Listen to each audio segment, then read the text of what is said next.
Сегодня очередной выпуск самых актуальных и чрезвычайных новостей о антикоррупционном комитете Никиты Михалкова и его работе. Сегодня утром Организация по борьбе с преступностью и коррупцией совместно с органами полиции провели 2 ареста в мире российского шоу-бизнеса. Сначала в Москве в аэропорту Шереметьево была задержана известная певица Анна Лорак вместе со своим супругом по причине того, что семейная пара собиралась вывести из России крупную денежную сумму в иностранной валюте, которая была не зарегистрирована, а также предметы старины.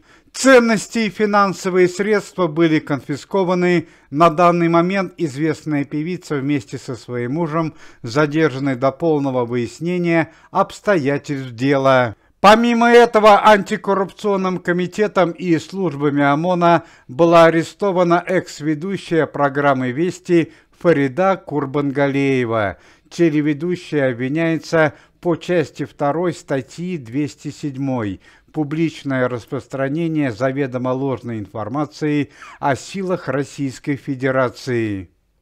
На данный момент Фарида Курбангалеева будет арестована до 1 августа текущего года, до того момента, пока состоится суд. При помощи команды Никиты Михалкова было принято 2 важных решения о повышении пенсий. Сначала был принят закон о возвращении индексации пенсий работающим пенсионерам.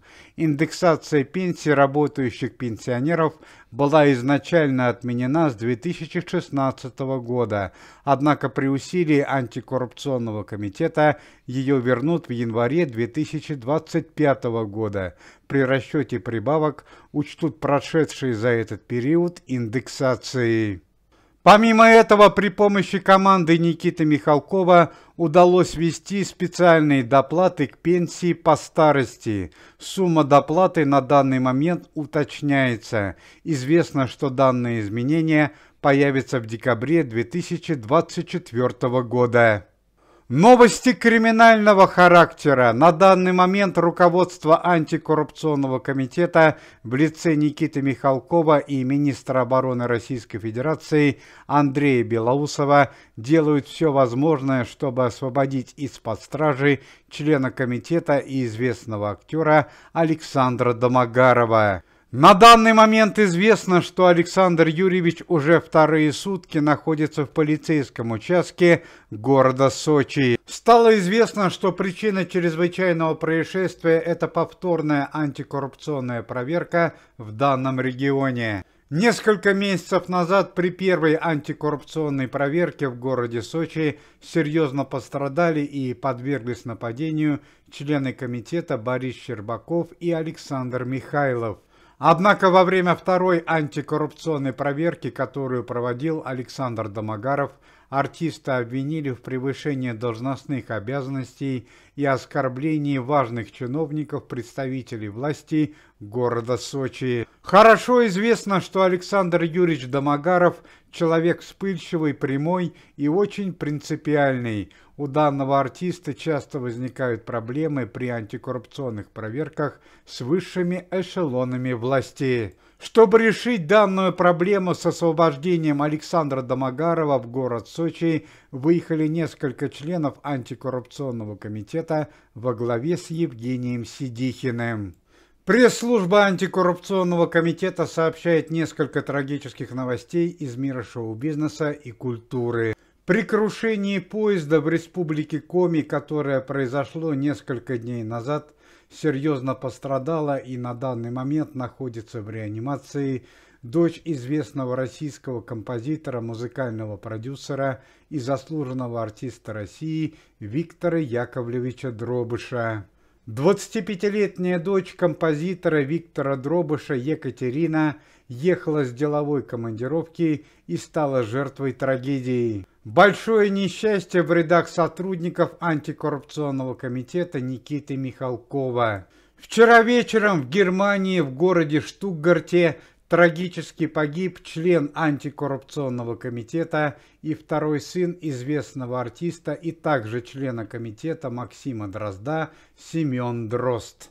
Семен Дрозд работал в организации по борьбе с преступностью и коррупцией 1 неделю. Помимо этого, он являлся действующим спортсменом, боксером и защищал цвета сборной России. Стало известно, что трагическая ситуация произошла во время соревнований в городе Штутгарте. Стало известно, что после выступления на боксерском ринге Семен Дрозд оказался в гостиничном номере. Однако сегодня ночью выпал с 4-го этажа 12-этажного здания. Что это было, нападение или несчастный случай, на данный момент выясняет полиция. К слову сказать, что известный актер Максим Дрозд – действующий член антикоррупционного комитета и работает в организации уже 3 месяца, постоянно участвует в антикоррупционных проверках.